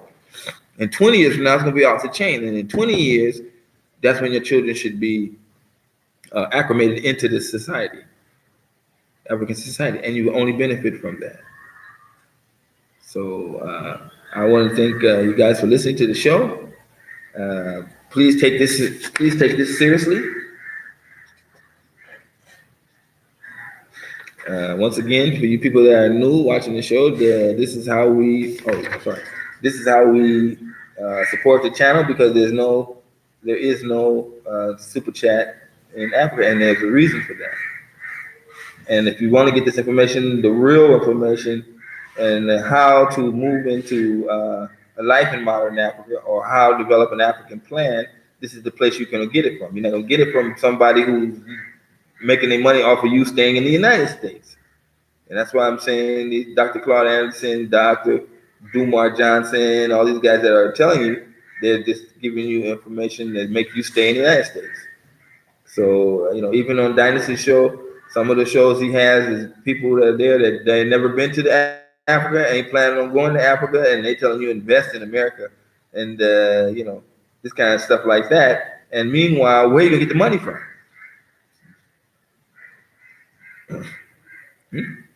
Where are you gonna get the money from? Where are you gonna get that money from? They're not hoping to look at you if you're in a desperate situation and your money is all tied up. African plan, they don't care about you. They're looking at somebody who has a little bit of money in America, a brother that has a little money in America. Then they say, okay, invest it in this group, in this thing, this idea, this concept, and do it like this, and then you stay in the United States. Meanwhile, it's going down. So that's what this channel is about. You can go and see the other shows on the channel. You can see that we discuss those things heavily, but this has got to be towards an action.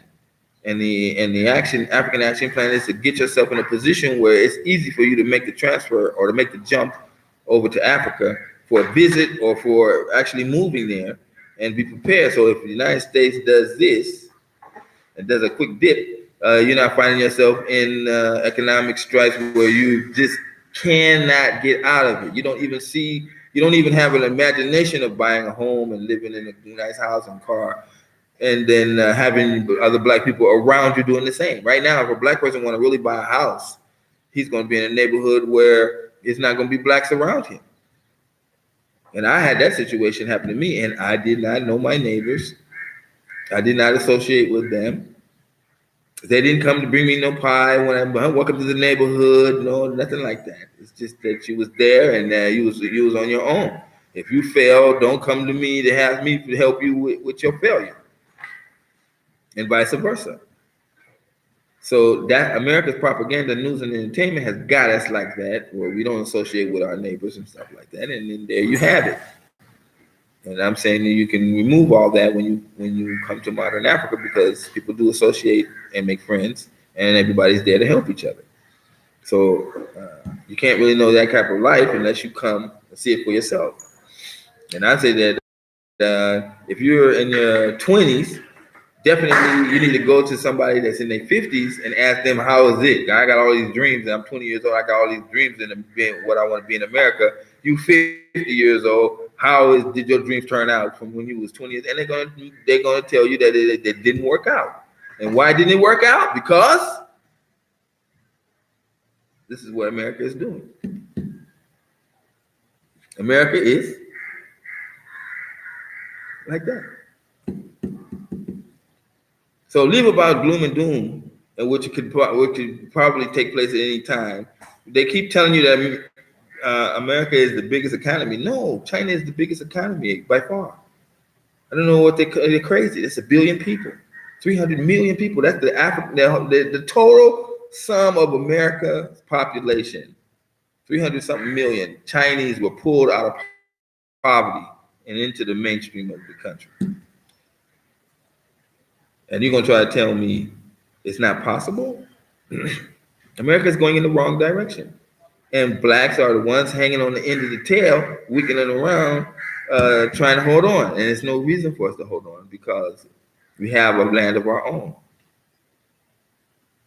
And as soon as you come here and your children are acclimated into this land, you'll begin to see it.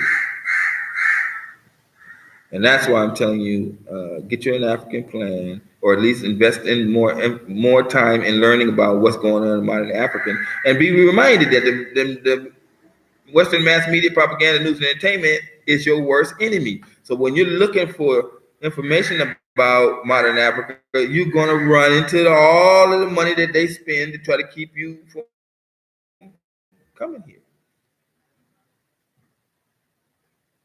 I know that you see it, because if you didn't see it, you'd be talking to me in the chat line right now, telling me, I'm in, well, what about this? I'm in, well, what about that? I'm in, what about this? And I encourage you to do it.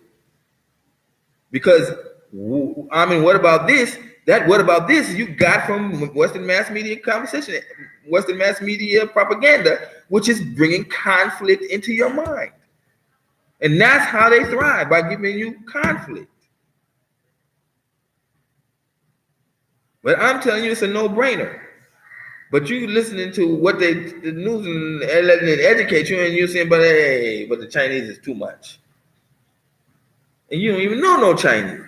And you walking around, I can't go to Africa because this Chinese are just taking over Africa. And that's not the case. And then you go to New York and you go to the subway, and then it's Chinese building your subway. You gonna not ride the subway because the Chinese is the one who built your subway? You're not gonna go to San Francisco and cross that bridge that the Chinese that built in China and brought into America? You're joking. You've been brainwashed. And our people are going to suffer and continue to suffer because of that brainwashing. I'm not talking to every black. I don't expect black to come running into Africa in mass numbers. No, not even at all. Not even. I'm talking to 2% of you out there. That when I put this on the screen, you get a twinge. You get one like, I don't like that. I don't want to hear that. You know. But I'm saying this is your salvation. Because once you come and you donate, once you take your phone and go to westernunion.com, go to mobile wallet, see this button, the M-Pesa, this is the phone number, this is the contact name, my wife, you'll be connected. You have done something. And so there are many of you out there that are saying, I would never do such a thing. But you won't be connected to this channel if you don't. And if you do, then you'll be responsible for continually educating yourself. And I know that's a scary thing. But the fear that you have has been developed to you through what? Mass media, Western propaganda. So I say do the opposite. Pay that, put that $5 in and see what happens. Richard did it. Richard came here to the United States. Kevin did it. He came here before he met me. He's coming back. So this is not a channel for entertainment. This is a channel for, okay, we entertain. We give you a lot of information that you didn't normally have. We give you a perspective that you didn't really think about. But at the end of the day, we would be nothing except a joke if we didn't have an action plan. And the action plan is for somebody to put an action plan together and then have a problem with it or issue, and then they come on the show, come into the chat line or come into the comment section and ask me publicly what is happening. Now, some of you are doing it in private. Some of you have called me. What's out to those people who have called me on phone? Some of you have wrote me asking me about where your email. I don't really do email. I just do Facebook. So really, send me a message on email, you probably won't get me. I get too many junk mails that I just delete them. So the best way to get in contact with me is through Facebook. Amin Rod. I don't know why. Here is the name for you to search me on Facebook. And then you tell me, am I real or am I fake? Picture is worth 1,000 years, and I got 1,000 pictures. And that's why you don't see a lot of haters coming in here. People are going to try to tell you I'm a no good guy. It's not true, because through Black consciousness, I have learned to be honest. And is honesty the best policy? No. Being smart is the best policy. Am I an honest person? I try to be, but there's some things I have to cross the line. But generally, it's for the sake of the survival of my family. And it should be for you too. But living in the United States, they're eroding our families, and we find that we're just being individuals and trying to take out, survive and take care of ourselves. And we have to diminish ourselves from family, and we have to diminish ourselves even from our own children. But at the end of the day, you're not going to be happy, because you're going to die alone in the United States in some dirty, nasty old folks home where nobody's going to come visit you, and they're going to mistreat you. If you're 20 years old, go talk to somebody that's 50 years old and see what all these great ideas you have within America, or all the situation is going to get better. Let them tell you the reality. Then get back to me, and then let's get busy. This is Amin Ra, coming to you from Mombasa, Kenya, where we talked for 2 hours, saying to you from Mombasa, Kenya. Did I always say that? Yeah. And let's move forward and take the show to a level that we don't normally get to. So for that saying said, I'm going to sign off. So see you the next time. Hit me up in the comment section. Don't forget to like and subscribe. And we'll meet you next time. Peace.